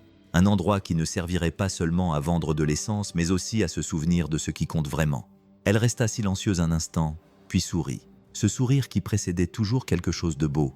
Un endroit avec une âme, c'est ça? Victor acquiesça. Exactement. Je veux qu'il porte le nom des personnes qui m'ont sauvé, celles qui sont restées alors que je ne pouvais même pas lever les yeux. Je veux que chaque brique nous rappelle que l'espoir peut aussi se construire. Et toi, dit-il en la regardant avec tendresse, tu vas m'aider à le faire. Et elle l'aida. Tous deux se lancèrent dans le projet avec le même soin que quelqu'un qui construit une maison pour y vivre le reste de sa vie. Victor était chargé de la partie structurelle du site. Eliane se concentrait sur les détails, tels que l'aménagement de l'espace réservé aux employés, la salle de pause et la fresque murale de remerciements avec des photos et des noms. Carmen a également participé. Elle a suggéré de créer une petite bibliothèque communautaire où les clients pourraient donner et emprunter des livres. Victor a adoré l'idée. La nouvelle succursale est née comme un symbole. Son nom était simple et direct. Esperanza, espoir. Lors de l'inauguration, Victor a voulu prendre la parole, non pas avec un discours préparé, mais avec son cœur. Cet endroit ne m'appartient pas. Il appartient à ceux qui ont cru en moi alors que personne d'autre ne le faisait. À ceux qui ont vu la vie là où tout le monde ne voyait que la fin. Il y aura de l'essence ici, oui, mais le plus important sera l'humanité. Les applaudissements étaient sincères, émouvants. Beaucoup ont pleuré. Eliane est restée à ses côtés tout le temps, lui tenant la main, sans rien dire. Mais il n'y avait pas besoin de dire quoi que ce soit. Et là, au milieu des rires, des embrassades et de l'odeur d'essence dans l'air, Victor a senti qu'il recommençait enfin à zéro. En vérité, Victoria arpentait les rues à petits pas, le regard perdu. La vie qui avait autrefois tourné autour de scènes coûteuses, de vêtements de créateurs et de voyages prétentieux n'était plus que silence et vide. L'argent avait disparu. Les amis avaient disparu, mais ce qui faisait le plus mal, c'était de ne plus avoir le contrôle. Le monde qu'elle pensait diriger lui avait glissé entre les doigts. Elle avait tout essayé. Elle avait appelé les anciennes connaissances de Victor. Elle avait envoyé des messages avec des excuses préparées, une voix douce, un ton repentant. J'avais tort, j'étais confuse, mais j'aime toujours Victor. Il est l'amour de ma vie, mais personne ne la croyait. Ceux qui entendaient sa voix faisaient semblant qu'il y avait des interférences. Ceux qui lisaient ses messages ne répondaient pas, et les rares qui répondaient étaient clairs. Victoria, tout le monde sait ce que tu as fait. Ça ne sert à rien d'essayer de manipuler les gens. Elle a essayé d'approcher Carmen comme pour lui demander pardon, mais Carmen ne l'a même pas laissé entrer dans la boutique. Pas ici. Ici, nous travaillons avec la vérité, a-t-elle dit fermement sans crier. Victoria a persisté pendant quelques jours encore. Elle s'est présentée près de la maison de Victor, a envoyé des fleurs, des lettres manuscrites. Elle a essayé de toucher le passé avec de jolis mots, mais rien n'a changé. Victor n'a pas répondu, non par méchanceté, mais pour préserver sa tranquillité. Il avait déjà compris que le silence est le meilleur rempart contre ceux qui ne font que causer des blessures. Et les autres, ceux qui l'avaient auparavant applaudi, ne la regardaient même plus. Victoria a commencé à marcher dans une ville qui ne la reconnaissait plus. Son nom, qui lui avait auparavant ouvert des portes, faisait désormais détourner le regard des gens. Et là, seule, à la fin d'un autre après-midi froid, elle s'assit sur un banc public et pleura. Non pas à cause d'un amour perdu, mais parce que pour la première fois, elle comprit qu'elle n'avait jamais su donner le véritable amour. Et ceux qui ne savent pas donner apprennent un jour, de la pire manière qui soit, qu'ils ne recevront plus. C'était en fin d'après-midi lorsque Victor appela Eliane pour aller se promener. Ils marchèrent lentement, sans but, autour du nouvel état. Le ciel orange se reflétait dans les vitrines du magasin fraîchement repeint. Au début, il ne dit pas grand-chose, se contentant de marcher les mains dans les poches, comme quelqu'un qui porte quelque chose dans son cœur depuis longtemps et qui ne trouve toujours pas le moment de le dire. Eliane, comme toujours, respecta le silence. Il ne le pressa pas, ne posa pas de questions, continua simplement à marcher comme il le faisait toujours. Ils s'arrêtèrent près d'un arbre que Carmen avait planté avec ses enfants quelques jours plus tôt, un petit arbre épais, encore petit, mais aux racines solides. « Sais-tu ce que j'ai pensé quand je t'ai vu planter cet arbre » demanda-t-il, la voix rauque d'émotion. « Quoi » répondit-elle doucement, « que l'on ne plante que lorsque l'on croit pouvoir le voir grandir, que cela vaut la peine d'attendre. » Eliane sourit, ne comprenant pas où il voulait en venir. Victor prit une profonde inspiration, sortit une petite boîte en velours de sa poche, l'ouvrit lentement, révélant une bague simple, sans ornement, mais dont l'intérieur brillait. Elle resta immobile. « Eliane, commença-t-il, les yeux remplis de larmes, tu m'as donné une raison de continuer à vivre. Quand tout autour de moi criait « la fin », tu étais celle qui murmurait « recommence ». Quand j'étais piégé, sans voie, sans issue, tu m'as vu, et plus encore, tu as cru en moi. Elle retint ses larmes, les lèvres tremblantes. Je ne suis plus pressé ni effrayé. Je n'ai plus que la certitude. Je veux vieillir avec toi. Je veux me réveiller à tes côtés et m'endormir en sachant que tu vas bien. Je veux prendre soin de toi comme tu as pris soin de moi. Il fit un pas en avant et lui prit tendrement la main. « Eliane, veux-tu m'épouser » Elle ne répondit pas immédiatement. Ses yeux ne pouvaient plus retenir les larmes. Finalement, elle sourit à travers ses larmes et dit d'une voix brisée « Bien sûr que oui. J'ai attendu toute ma vie un amour comme celui-ci. Et maintenant, il est là. » Ils s'étreignirent là, devant le petit arbre, avec le soleil couchant derrière eux, sans fête, sans témoin. Juste eux deux et le monde entier, pendant un instant dans cette étreinte. Le jour du mariage fut simple, comme Victor et Eliane le souhaitaient. Pas de luxe, rien d'exagéré, juste la vérité, juste les personnes qui faisaient vraiment partie de leur histoire. La cérémonie s'est déroulée en plein air, derrière la nouvelle station-service, là où Victor rêvait d'un nouveau départ. Le sol en ciment était recouvert de pétales de fleurs, et derrière l'autel improvisé, l'arbre épais commençait déjà à fleurir. Des ouvriers, des amis, des enfants qui couraient partout. C'était une fête sans règles, mais avec beaucoup de cœur. Carmen a aidé à tout organiser. La nourriture a été préparée par des membres de la famille, des voisins et des gens de la communauté qui voulaient donner quelque chose en retour de ce qu'ils avaient reçu. Eliane est entrée en souriant, vêtue d'une robe simple et claire, les yeux brillants comme jamais. Victor, qui l'attendait à l'hôtel, ne pouvait cacher son émotion. Son visage était calme, mais son cœur était rempli de gratitude. Ce n'était pas seulement un mariage, c'était une victoire. Pendant la fête, après les vœux, après les embrassades, Carmen a demandé le micro, est montée sur une petite marche, a ajusté l'ourlet de sa robe et a pris la parole d'une voix tremblante mais ferme. « Je ne suis pas douée pour les beaux discours, mais je ne pouvais pas rester silencieuse aujourd'hui. » Elle a regardé Victor avec des yeux pleins de vérité. Cet homme m'a tendu la main alors que personne d'autre ne voulait me voir. Il a cru en moi alors que j'étais fatigué d'essayer. Je suis arrivé ici brisé, avec 4 enfants et sans avenir. Et il m'en a donné un.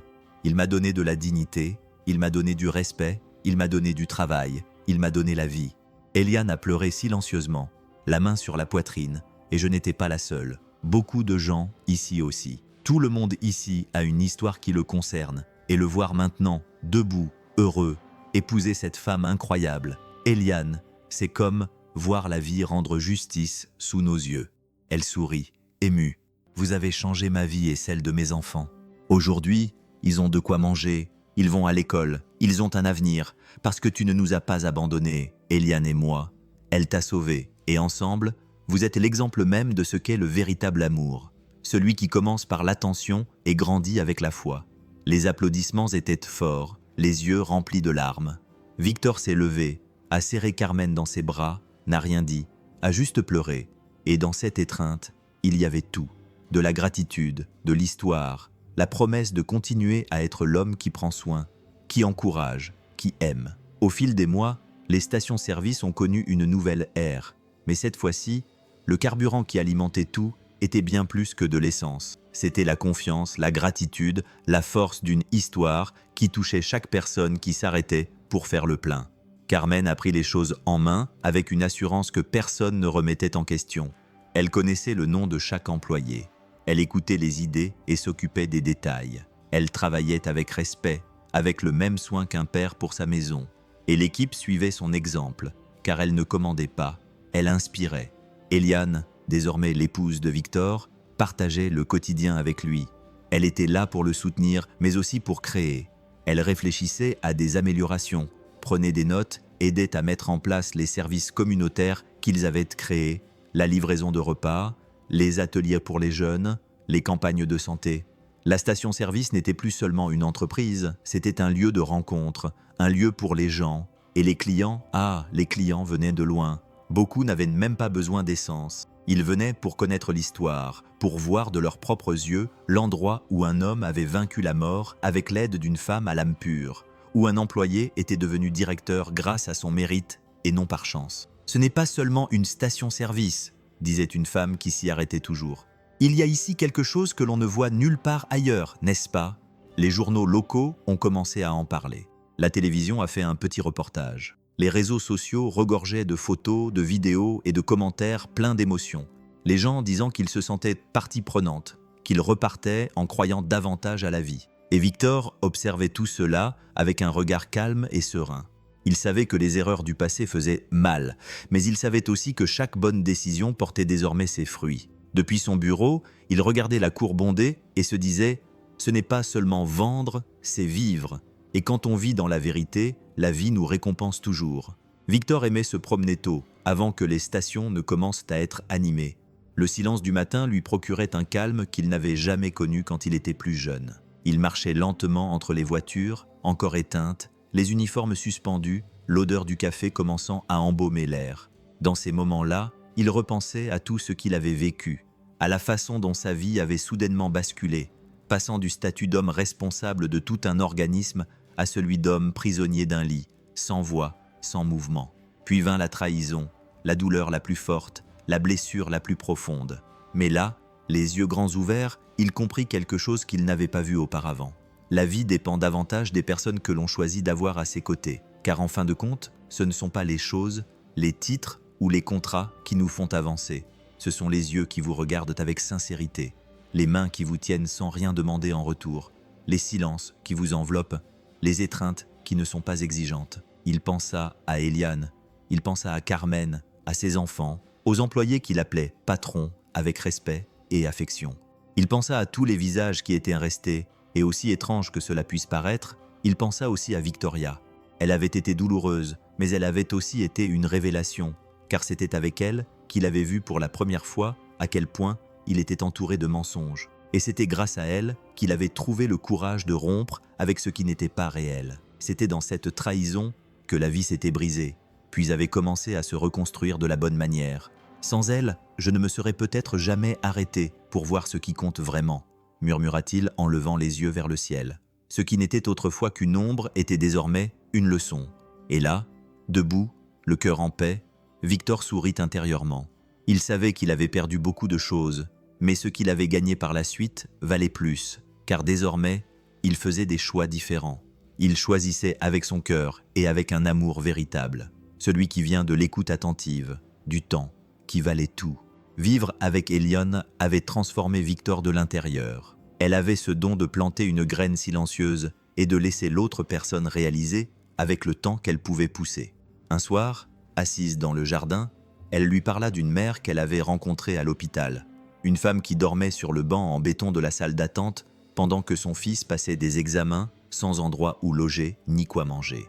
Parfois, nous nous concentrons tellement sur les grandes choses à sauver que nous oublions que sauver une vie commence par les choses les plus élémentaires, dit-elle en regardant le ciel. Une assiette de nourriture, un toit, une opportunité. Victor est resté silencieux, écoutant, ressentant. La même semaine, il a réuni l'équipe administrative et s'est exprimé avec le calme de quelqu'un qui sait ce qu'il fait. Nous allons entamer une nouvelle phase dans les stations.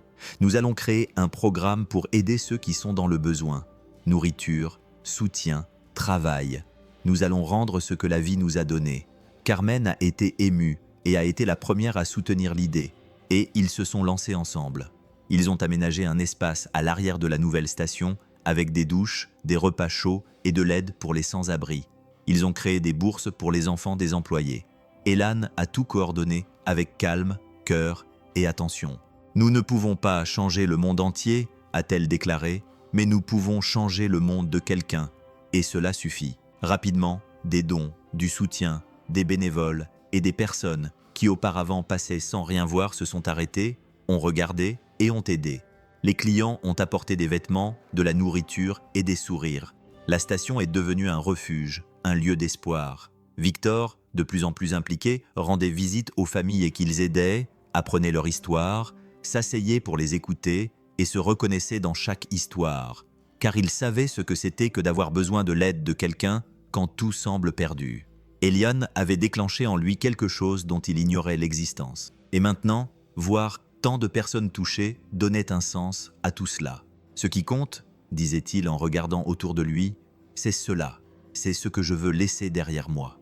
Et là, au milieu des sourires sincères et des mains tendues, il comprit que la plus grande station qu'il pouvait construire était celle qui remplissait l'âme.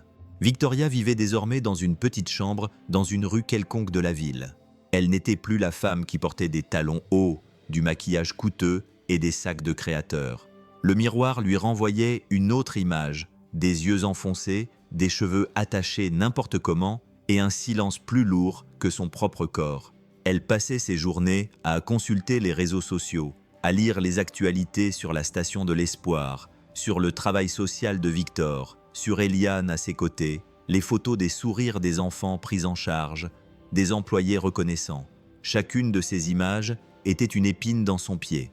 Elle cliquait, lisait, fermait, puis elle les rouvrait, comme si elle voulait se faire du mal exprès. Un de ces après-midi, elle décida d'y aller, non pas pour entrer, mais juste pour regarder de loin. Elle se tint de l'autre côté de la rue, immobile, cachée parmi les branches d'un arbre, regardant Victor embrasser un ancien client. Eliane sortit avec un plateau de collation pour une file de famille qui attendait à l'arrière du stand. Carmen, avec son badge de responsable sur la poitrine, donnait des instructions aux employés avec un sourire fier. Victoria serra le sac contre elle. À l'intérieur, la colère se mêlait au regret, mais elle ne savait pas comment revenir en arrière. Elle savait qu'elle ne pouvait pas. Tout cela ne lui appartenait plus. Cela ne lui avait jamais appartenu. Elle pensait pouvoir manipuler, contrôler, prendre ce qu'elle voulait et partir sans rien payer. Mais maintenant, tout ce qu'elle avait, c'était la solitude. C'était le goût amer de quelqu'un qui avait tout misé sur un mensonge et qui avait même perdu son propre reflet. Elle voulait crier, dire qu'elle aussi avait contribué à le construire, qu'elle aussi était là. Mais la vérité était différente. Elle n'était pas restée quand elle aurait dû rester. Elle n'avait pas tenu la main quand c'était le plus nécessaire. Et maintenant, elle n'était plus qu'une ombre oubliée même par ceux qui l'adoraient autrefois. Victoria rentra chez elle lentement, les yeux remplis de larmes, non pas d'émotion, mais d'une douleur que personne ne peut apaiser, la douleur d'avoir pris de mauvaises décisions et de savoir qu'il n'y a pas de retour en arrière possible. Petit à petit, Victor redécouvrit la vie, mais désormais, sans la précipitation d'avant, il se levait tôt, se préparait son café, s'asseyait sur la terrasse de la maison qu'il avait rénovée avec Eliane et laissait le temps passer lentement, comme si chaque minute valait son pesant d'or. Le stand marchait bien avec Carmen aux commandes. Eliane dirigeait les projets sociaux avec âme et soin. Quant à lui, il n'y allait que lorsqu'il en avait envie, lorsque les odeurs, les visages, le bruit des pompes et les rires des employés lui manquaient. Mais ce qui remplissait le plus ses journées désormais, c'était le temps passé avec les enfants de Carmen, 4 enfants, chacun avec sa propre personnalité, ses questions, ses rires bruyants. Au début, ils arrivaient timides, un peu nerveux, mais après quelques rencontres, ils se mettaient à courir vers lui lorsqu'ils le voyaient, en criant « Grand-père Victor !» Et il riait. Il riait comme quelqu'un qui avait retrouvé une partie de lui-même qui lui manquait. Ils ont aménagé un petit jardin à l'arrière de la nouvelle succursale. Victor leur a appris à planter, à tailler, à prendre soin des plantes, et il leur parlait avec affection et patience. Il leur racontait des histoires de l'époque où lui-même remplissait les réservoirs des voitures. Les enfants l'écoutaient les yeux écarquillés. Puis le client est arrivé et a demandé « Ne mettez que 5 pesos, je suis à court d'argent », a-t-il dit en riant. 5. Aujourd'hui, ça ne suffit même pas pour un chewing-gum. Tout le monde a ri, même s'il ne comprenait pas tout à fait. Le rire venait plus de la façon dont il le racontait que de l'histoire elle-même. Il a parlé à l'aîné de l'école. « Tu as une bonne tête sur les épaules, utilise-la, apprends, tu iras loin, mais n'oublie jamais d'être bon, d'aider, d'écouter. » C'était comme s'il transmettait tout ce qu'il avait lui-même appris à travers la douleur. Lors des repas du dimanche, Carmen et Eliane préparaient tout avec amour. Tout le monde s'asseyait à table. La nourriture était simple mais abondante. Et là, entre deux bouchées et deux histoires, Victor regardait autour de lui et pensait « Je n'ai pas tout perdu, j'ai retrouvé ce qui compte vraiment. » Car au final, l'important n'était pas le nombre de postes qu'il avait occupés, ni l'argent qu'il avait économisé. L'important était d'être assis par terre, avec un enfant sur les genoux, d'enseigner, d'être rappelé non pas pour avoir beaucoup, mais pour avoir été présent. Et là, avec de petits bras autour de lui et le cœur en paix, il sentait qu'il était désormais vraiment en paix. Le soleil se couchait lentement à l'horizon, peignant le ciel de nuances oranges, roses et dorées. C'était la fin de l'après-midi à la gare d'Esperanza, mais cela ressemblait davantage à un petit morceau d'éternité. Victor marchait lentement, sans se presser, la main entrelacée avec celle d'Eliane. Les deux marchaient côte à côte, en silence, comme des personnes qui n'ont plus besoin de parler pour se comprendre. Tout autour d'eux, il y avait des rires. Les enfants de Carmen couraient dans la cour, rivalisant pour voir qui était le plus rapide. Les employés discutaient, assis sur les bancs fraîchement repeints. Certains clients, devenus des amis, leur faisaient signe de loin. C'était un endroit simple, mais plein de vie. Victor regarda Eliane et lui serra doucement la main. Elle tourna son visage vers lui et lui sourit de ce sourire qui l'apaisait toujours. « Peux-tu croire à tout ce que nous avons traversé ?» demanda-t-il à voix basse, comme s'il ne voulait pas briser la beauté du moment. Elle acquiesça, regardant devant elle. « Nous sommes tombés très bas, mais nous nous sommes relevés ensemble. » Victor prit une profonde inspiration, non pas comme quelqu'un qui porte un lourd fardeau, mais comme quelqu'un qui se sent enfin léger. Tout avait commencé par la douleur, la trahison, le silence et le désespoir. Mais maintenant, c'était l'amour, c'était la paix, c'était le véritable pardon, la reconstruction de quelque chose qui n'était plus pressé de prouver quoi que ce soit à qui que ce soit. La vie avait pris de nombreux tournants et ils étaient là, main dans la main, marchant côte à côte, l'air serein, et c'était le message qu'ils voulaient laisser à tous ceux qui connaissaient leur histoire. Peu importe la dureté de la chute, ce qui compte, c'est qui vous tend la main pour vous aider à vous relever, la rédemption. Oui, il est possible de recommencer à zéro. Et l'amour, le véritable amour, attend, trouve, guérit. Là, entouré de voix joyeuses, de l'odeur de la nourriture dans l'air et de la chaleur d'un coucher de soleil qui semblait fait sur mesure, Victor et Eliane continuaient à marcher. Et ce qui suivit n'était qu'un autre chapitre d'une histoire qui savait désormais où trouver le bonheur, dans les choses simples et dans les cœurs sincères. Il faisait nuit à la gare, mais l'endroit était plus lumineux que jamais. Les lumières éclairaient chaque recoin de la cour, se reflétant sur les voitures qui arrivaient, les visages rieurs, les enfants qui couraient, les cheveux au vent. La cafétéria était pleine, les tables occupées par des familles, des amis, des gens qui venaient non seulement pour faire le plein d'essence, mais aussi pour être là. Parce qu'il y avait quelque chose là-bas, même si cela ne pouvait s'expliquer. Victor était appuyé contre l'une des colonnes, une tasse de café chaud à la main. Il observait tout en silence. Il voyait Carmen guider calmement un nouvel employé. Il voyait Eliane parler à un groupe de jeunes de l'atelier de formation et il voyait les yeux des gens briller. Mais ce qu'il voyait surtout, c'était ce qu'il y avait en lui. Là, entouré de tant de vie, il ressentait quelque chose qu'il n'avait pas ressenti depuis des années. Il se sentait complet, car il ne s'agissait pas seulement d'avoir survécu, il ne s'agissait pas seulement de récupérer l'entreprise, les mouvements, le nom, il s'agissait de redécouvrir ce qu'il pensait avoir perdu. La foi, la joie simple, la volonté de vivre, le courage de faire confiance. Il avait tout traversé. L'abandon, la trahison, la peur d'être oublié. Mais maintenant, le cœur apaisé, il se rendait compte que les blessures n'avaient pas disparu, mais qu'elles avaient guéri, et plus encore, qu'elles lui avaient appris quelque chose. Il ne revenait pas seulement à la vie, pensait-il en regardant autour de lui. Il ressentait à nouveau, aimait à nouveau, croyait à nouveau en les gens. Cet homme qui avait autrefois vécu pour tout contrôler, vivait désormais pour être présent, pour toucher les âmes, pour offrir ce qui lui avait autrefois été refusé. L'espoir, la chaleur qui émanait des mains jointes, des étreintes sincères, des conversations tranquilles, c'était cette chaleur qui remplissait tout. Et là, Dans ce moment simple, entre les rires entendus en arrière-plan dans la cour, il comprit « Je n'ai pas seulement reconstruit ma vie, j'ai reconstruit mon cœur, et c'était le plus grand miracle de tous. Et maintenant, je veux entendre votre avis. Qu'auriez-vous fait à la place de Victor ? Auriez-vous été capable de pardonner ? Auriez-vous eu la force de continuer après tant de souffrances ? Si vous avez regardé jusqu'ici, laissez vos impressions dans les commentaires en écrivant « Espoir ». Aimez et abonnez-vous pour ne pas manquer les nouvelles histoires.